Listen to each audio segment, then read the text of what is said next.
नाराय सलावत अल्लाहुम्मा सल्ली अला मोहम्मद व आले Mohammad.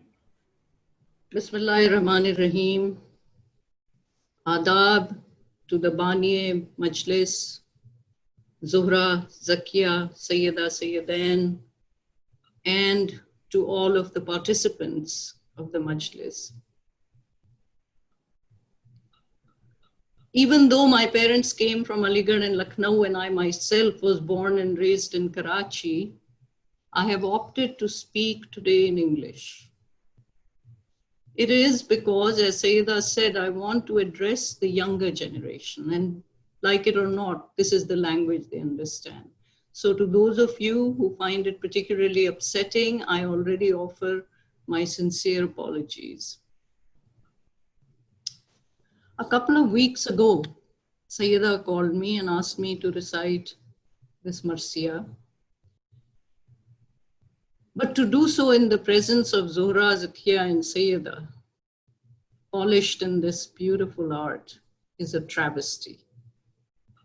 So I have sought refuge in speaking about a subject very close to my heart. And surprisingly, a week or so ago, when I was talking to my beloved Zakia on the phone, she sent me a band of Mir Anis, which provides a perfect opening for my speech today.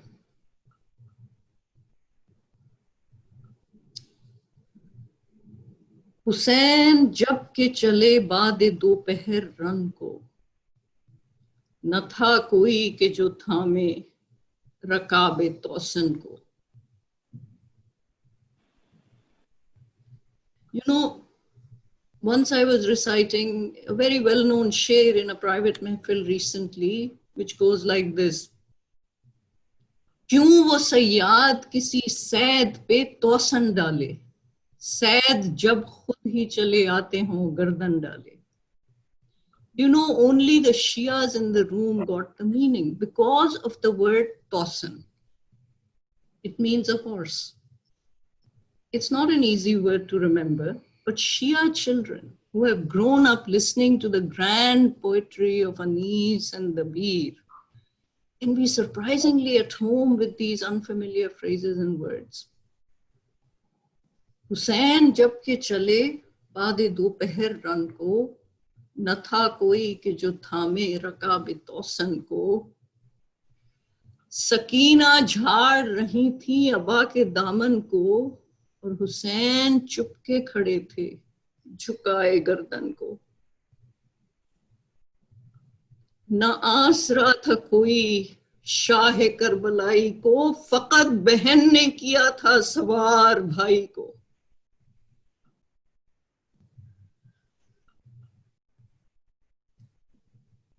The genius of Anis is on full display in every word of this band. But the concluding line is beyond genius. It is sublime. The lonely dignity, the deep courtesies embedded in this one line, the profound beauty of this gesture, faqat behan ne kiya tha sawar bhai ko. This encapsulates 1,000 unspeakable tragedies that Zaineb binte Ali had to bear on that one day of Ashura, and would be subjected to for the next 40 days until she returns to Karbala on Arba'in. So this is my topic today. Profiles in courage, Zaineb binte Ali and the women of Karbala. And I'm going to begin by stating my conclusion up front, which is, if it was not for the women of Karbala, the story of Karbala would not have reached us today. Imagine a caravan of captives consisting of women and children led by soldiers who have spears carrying the heads of their fathers and brothers, their husbands and their sons. These women and children are surrounded by pompously attired men of Ibn Ziyad's army. They enter the city of Kufa. The public has collected in the square to watch the spectacle, having no idea what has just transpired. All they can see is a victorious army entering town with the vanquished prisoners and the heads of the enemy on spears. They start cheering and expressing their joy. But their elation was short-lived, because the women in chains started speaking up. They began recounting in detail what had really just happened. No matter what the soldiers and their leaders tried to tell the public, the women interrupted, refusing to let the murderers get away with their preposterous story that Yazid's forces were called out to crush a tiny band of rebels committing treason. From Kubra to Sherbano, from Fizza to Rabab, from Kulsum to Zaineb binte Ali, they consistently challenged this patently false narrative. They brought disgrace upon the victors with their insistence on recounting the truth, setting the record straight for history and generations to come at every step of this painful journey. Imagine these women. They've been protected and veiled from the public all their lives. They once lived in Kufa as princesses. They are now uncovered, paraded in the public squares on bareback camels, presented in royal courts in yokes and shackles so heavy they can't lift their necks. They've just lost all adult male members of their family except an ailing Ali bin Hussein. They have not even had the time to mourn their husbands and their sons, their fathers and their brothers. But are they intimidated or crushed?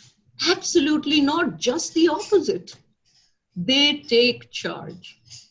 They stand up in the face of oppression as if they were trained from day one of their birth just to meet this very challenge today. They speak out loudly. They refute the claims of the victors, challenging them by telling the true story.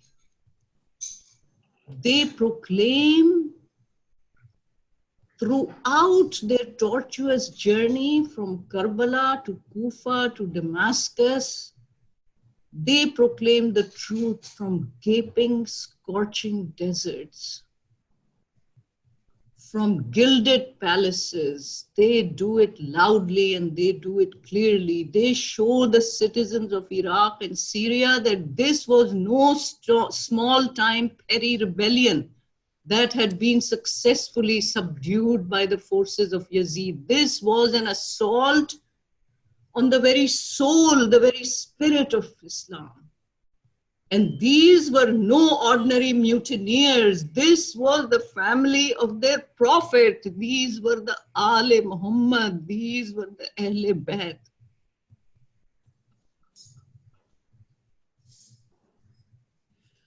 And you know,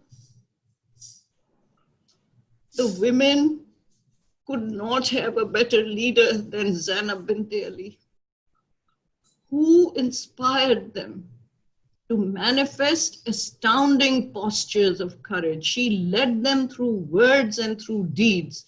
She serves as their protector. She provides the helium to lift up their spirits. She gave them strength, and she gives them moral support. Zainab dile haram mein hai ehsaas ki tarha. Zainab दिले हरम में है एहसास की तरह और ज़ैनब है सबका हौसला अब्बास की तरह.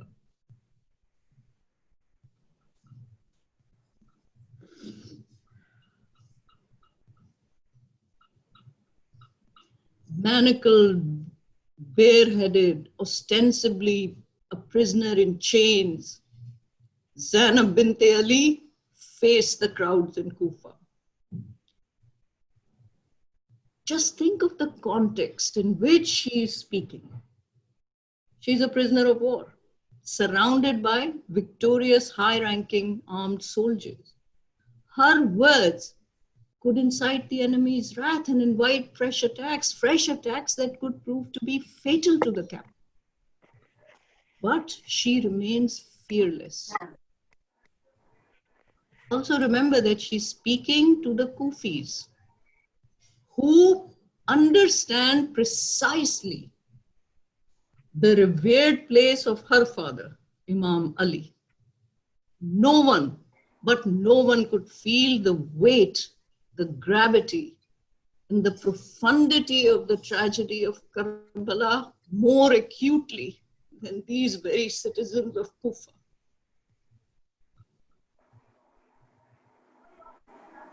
Janabe Zainab motions for the people in the square to be quiet. बस एक नजर से वक्त के फिरौन कट गए. बस एक नजर से वक्त के फिरौन कट गए और ज़ैनब बढ़ी तो कुफ्र के साए सिमट गए. ज़ैनब बढ़ी तो कुफ्र के साए सिमट गए. A dead silence descended upon the rowdy crowds instantly. Now listen to the bold, daring, valiant attack she lays out. She's entirely unafraid. Here's a tiny snippet of her stunning sermon and speech that she delivers in a public square. O people of Kufa, you deceivers, O you who break pledges and retreat back, you traitors. May the cries never end and the tears never diminish. You are like the woman who painstakingly and with great labor twines a strong rope and then she herself unwinds it, thereby wasting all her effort and energy. Your false pledges contain no elements of truth or sincerity. Your tactic, you know what it is? It is flattering the maids and nodding your heads in agreement with the enemies. Beware, for you have sponsored a very wrongful act for which Allah is totally displeased with you. Without doubt, his wrath is going to descend upon you. Are you now crying? Yes. By Allah, you must weep because you deserve the tears. Cry immensely and laugh less, for you are contaminated with such shame and grace that you will never be able to wash it off. How could you exonerate yourself from this crime of slaying the grandson of the Prophet? Where is your courage?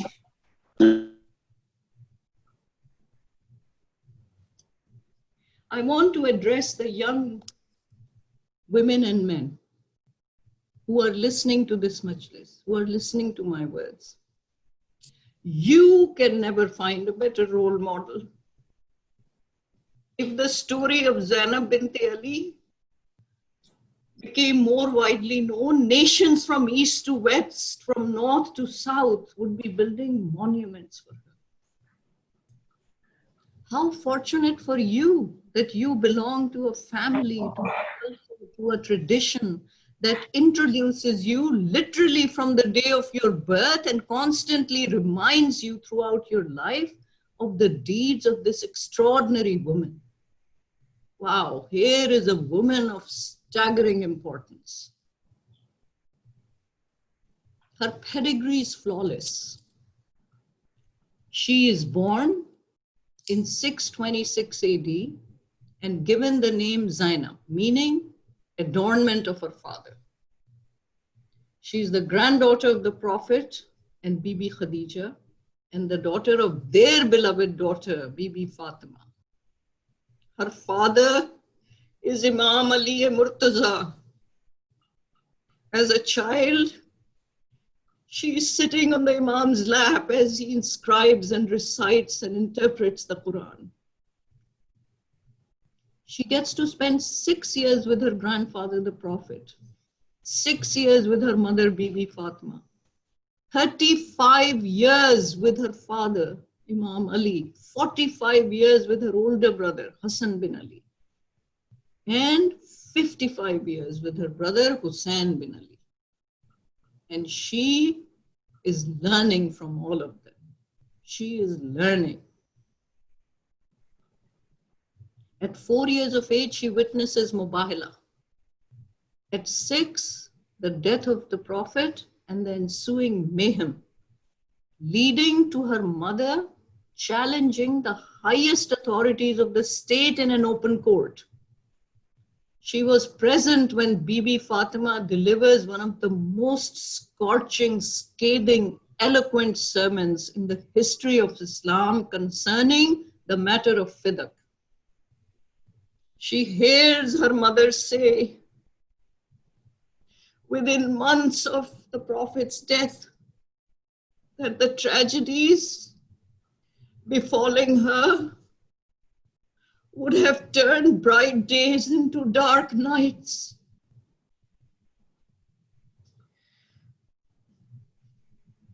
She witnesses the murder of her own mother when the Muslims stormed the house weeks after the Prophet's death, breaking down the door on her mother, forcing her to miscarry the youngest son, Hazrat Muhsin, and then never recovering from the fractured bones and the horrible illness that ensued. Within 6 months of her father's death, Bibi Fatima is dead. Zaineb is watching. For 24 years, she then watches her father as he quietly retreats from matters of state and busies himself with reading, writing, interpreting the Quran.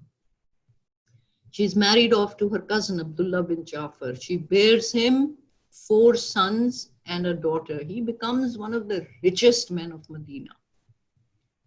And despite a busy personal life, she starts an academy of learning in Medina. Later continued in Kufa, teaching what? Jurisprudence and law, tafsir of the Quran and the proper way of reciting the Quran. She describes the beliefs and moral foundations of the religion that her grandfather brought on this earth, eventually earning the moniker of Aqila-e-Bani Hashim, the wise one of the clan of Hashim. She arrives in Kufa as a first lady by the side of her father, Imam Ali Murtaza, the ruling caliph. She is his support, his advisor, his messenger, his hostess. But then she watches him being attacked in Jamal and Siffin and Nahrawan. She watches him assassinated. She is a witness to her older brother's death by poisoning. And all the time, Bibi Zainab is learning and learning. She then remains by the side of her brother, Imam Hussein, in Medina. And for the next 10 years, brother and 2 sisters have to listen to heinous attacks of speeches of hate, curses and tabarra heaped upon their father, Imam Ali, humiliating him and his family by the order of the ruling Umayyads from every member, every pulpit, every mosque, and every state institution. For 10 long years, she remains patient. She has been seeing the best of times, and she's also seeing the worst of times. But even all this is not enough. She is still being prepared for her ultimate test. And that test is upon her as she accompanies her brother Imam Hussein bin Ali to Karbala. She sacrifices her sons for the cause, but does not shed a single tear for them. She only cries for Ali Akbar and Ali Asghar, for her brothers Abbas bin Ali and Hussein bin Ali. She saved the life of the prevailing Imam Zainul Abidin, Ali bin Hussein, not only as he lay weakened by illness on that accursed night called Sham-e-Gharima. She saves his life multiple times in the courts of Ibn Ziyad and of Yazid, shielding his frail body with her own, ready to give up her life for him. She guards the women and children starting on the 10th of Muharram, the night of the 10th. From that moment on, every night until they return back to Karbala and then to Medina, Zainab is counting the children and the women every night. Through it all, she remains the moral compass of the family. Her journey onwards from Karbala is all the more challenging because until his last breath, Hussein bin Ali at least his sister by his side to support and counsel him. But no one is with our Bibi Zainab when she begins her grief-stricken, anguished, tormented trip to Kufa and Sham. Her test begins when she says farewell to Karbala. Afla Karbala se chal nikla.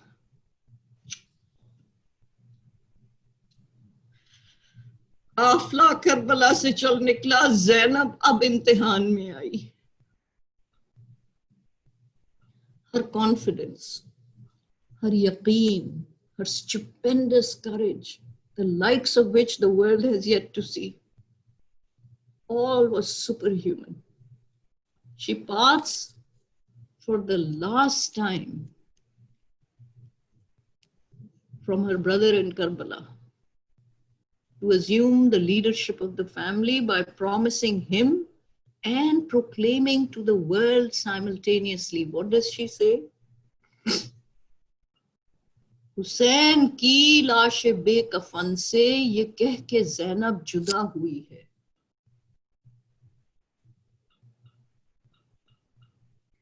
Hussain की लाश बेकफन से ये कह के ज़ैनब जुदा हुई है, जो तेरे मक्तल में बच गया है वो काम मेरी रिदा करेगी.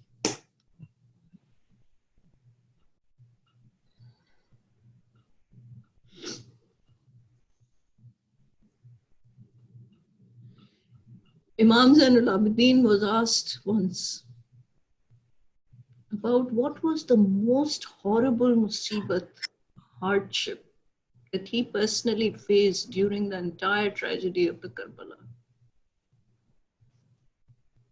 The Imam started weeping. He started weeping as he said, Al-Sham, Al-Sham, Damascus, Damascus, because soldiers were poking spears into the sides of my aunts.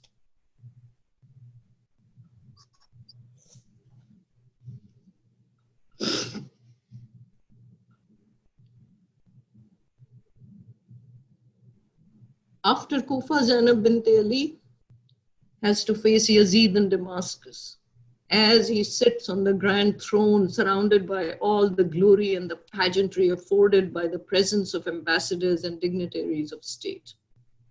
She's brought into this sumptuous court in chains. But Zainab proved to be Ali's daughter now. She stares down the ruling caliph. She humiliates Yazid and exposes his army's atrocities for everyone to hear. She lashes out at him fearlessly, shaming him publicly in his own court and inspiring a revolt as he watched helplessly, unable to even stop her from speaking. Are darbar-e Sham qil'e Khaybar se kam na tha. Darbar-e Sham किला खैबर से कम न था और ज़ैनब का इनकलाब भी हैदर से कम न था.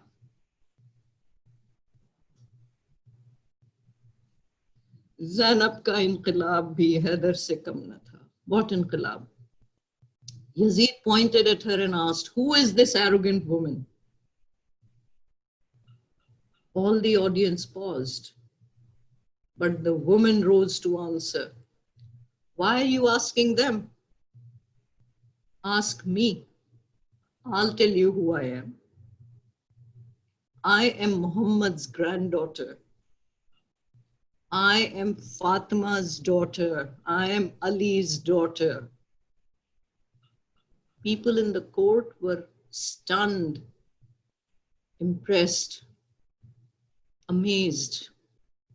She then proceeded to deliver a magnificent sermon, quoting the Quran and invoking her grandfather and her father, leading the attendees stunned into silence and disbelief.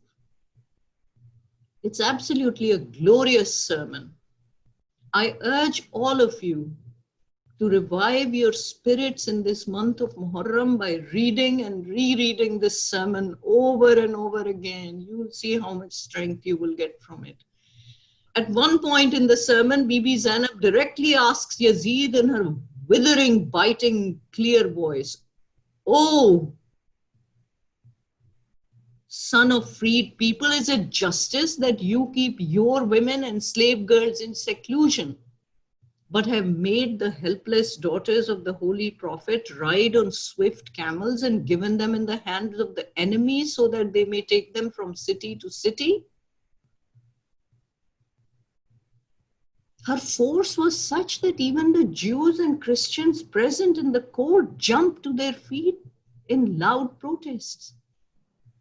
Swords were drawn by the Muslims and a real rebellion was born right in front of Yazid's eyes in his own court.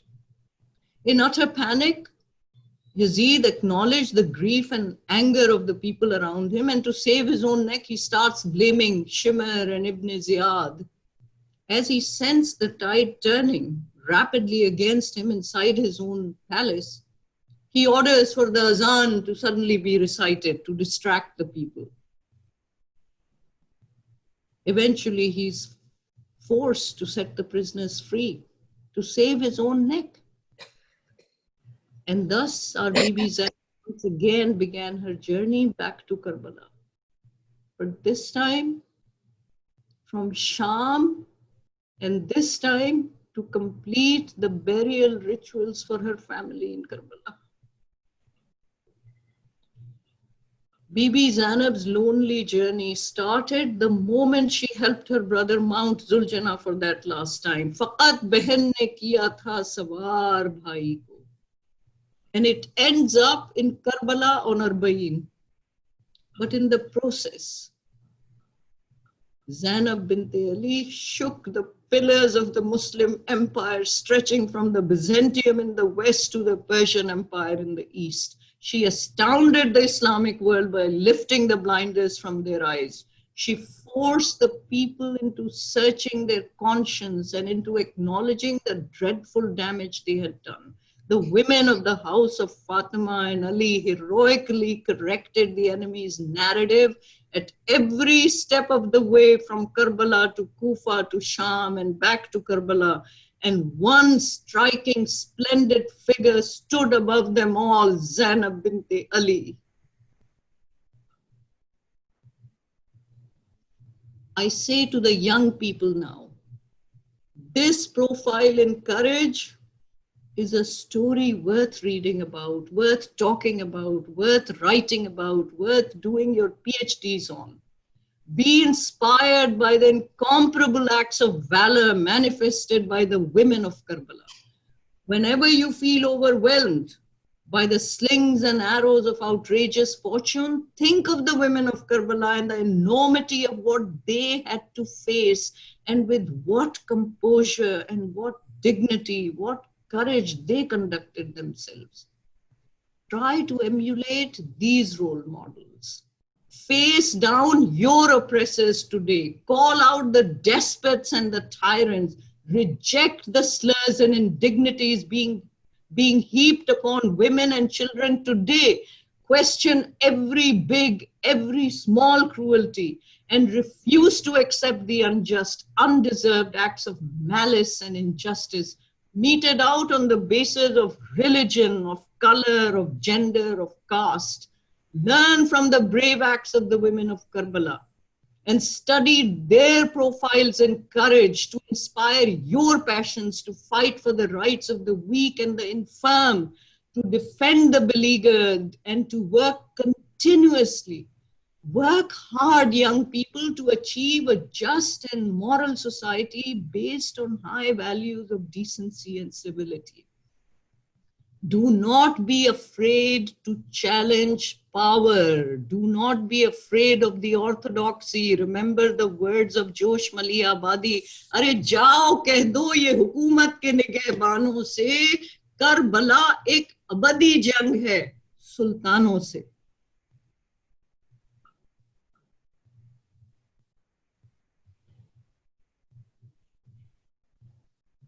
I end by quoting a testament to Zaineb binte Ali, provided by Mir Anis.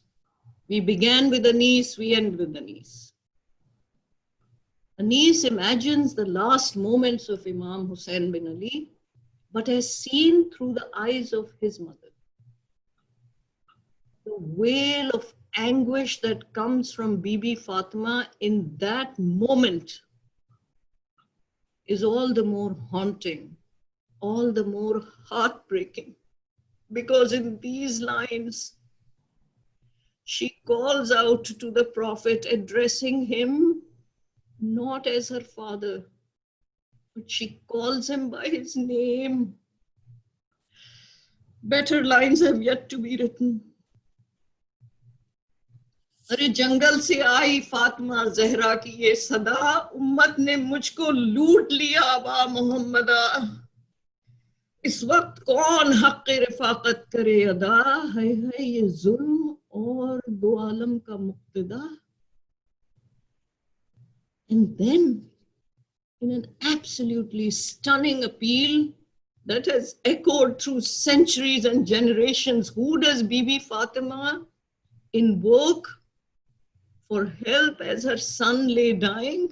अरे 1900 है जख्म तने चाक चाक पर, ज़ैनब निकल हुसैन तड़पता है खाक पर. And then Anis describes what happens next. पर्दा उठा के बिनते अली निकली नंगे सर, लर्ज़ां कदम खमीदा कमर, गर्क़ खून जिगर. चारों तरफ पुकारती फिरती थी नौहगर, ए करबला बता तेरा मेहमान है किधर. अम्मा कदम अब उठते नहीं तशना काम के, पहुंचा दो लाश पर मेरे बाजू को थाम के. और बिनते अली तो पीटती फिरती थी नंगे सर, कटता था नूर चश्मे अली का गला उधर. ज़ैनब को मना करते थे हर चंद अहले शर, लेकिन वो दौड़ी जाती थी भाई की लाश पर. पहुंची जो कत्ल गाह में इस रोक टोक पर, देखा सरे हुसैन को नेज़े की नोक पर. I ask you to please stand up and recite these last lines standing up. भैया सलाम करती है, ख्वाहर सलाम लो, और चिल्ला रही है दुख्तरे हैदर सलाम लो. सूखे लबों से बहरे पैगंबर सलाम लो, और क्यों कर जिएगी ज़ैनबे बुस्तर सलाम लो.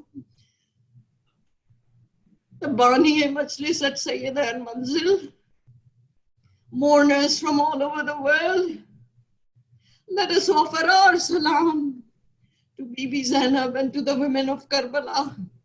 May your strength and your courage, Bibi Zainab, especially impart the same courage to the young men and women for all times to come. Allahumma salli ala Muhammadin wa ali Muhammad, Matame Hussain. नारे सलावत. Allahumma salli ala Muhammadin wa ali Muhammad.